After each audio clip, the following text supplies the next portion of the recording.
Okay, guys, so let's talk about Aurora Cannabis more. So I got a couple questions about Aurora in terms of how long do I think the stock will take to reach around $30 to $35 here. So as we take a look here, if you guys aren't really familiar with Aurora Cannabis, it's one of my favorite cannabis stocks. It are one of the two cannabis stocks that I hold, being Aurora Cannabis and Canopy Growth.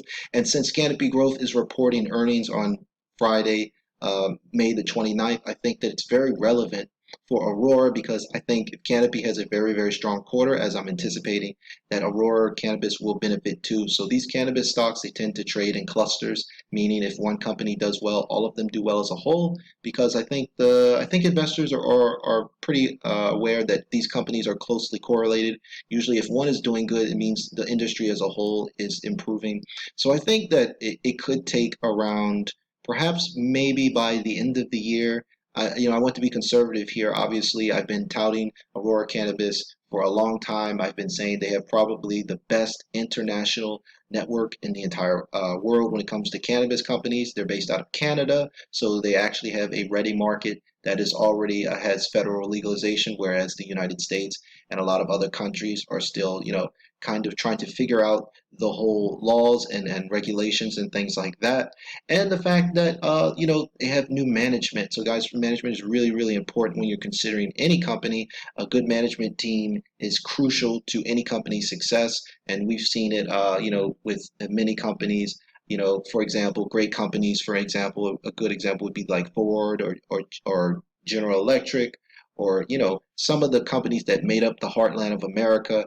you know Many decades ago had great management teams, and now these modern day management teams are not as good, and as you can see, the companies have suffered. So I think that this all of these things point towards Aurora Cannabis reaching $30 to $35 potentially, probably I would say by the last 3 months of the year. So obviously this stock has been it's moved pretty fast after the reverse split, but I think all of the positive changes that the new CEO Michael Singer has kind of proposed, and even though he's an interim CEO, I think he's done a really good job. So I think this stock is definitely headed to $30. So right now we're sitting at around $15. So what should you do? Should you buy now, or should you wait for it to get cheaper? Well, what I want to kind of show you guys is I want to show you guys some trend lines. And these are kind of the lines that I use when I'm looking at stocks in the short term, because if we're looking at short-term stock movements, we have to look at trend lines. So trend lines basically identify to us exactly where the buyers and sellers are coming into the stock.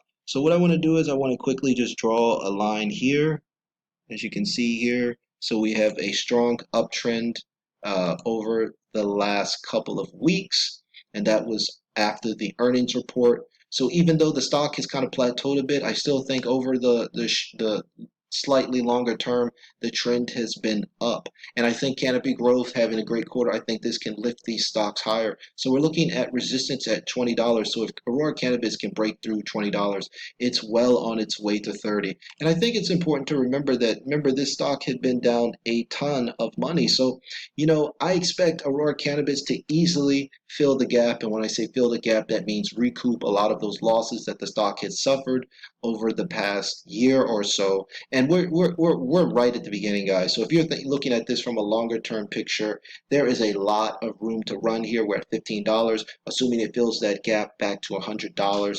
That won't even take the market cap of this company that big anyway. It won't take the market cap of Aurora, which is currently sitting at. Okay, so as you can see, I'm on Yahoo Finance, and the current market cap is 1.68 billion. So that's around the $15 share price.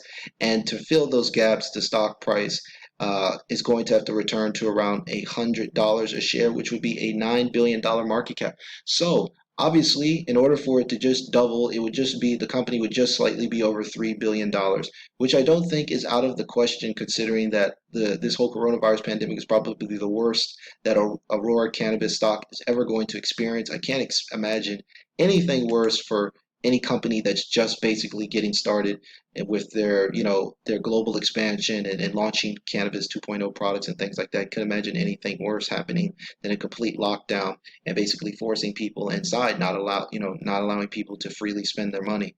So, how long will it take to get to $100? Well, your guess is as good as mine, but right now I'm looking at around $30 to $35 by the end of the year, and perhaps we see $100 by my 2021, 2022, guys.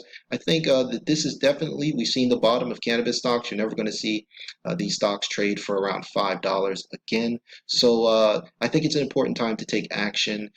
If you believe in the cannabis industry, then this is probably the best time to take action and purchase these stocks. If you don't believe in them and you want to kind of play things passively, I'll give you guys an alternative way that you can kind of invest in this market if you're not really sure about any specific company.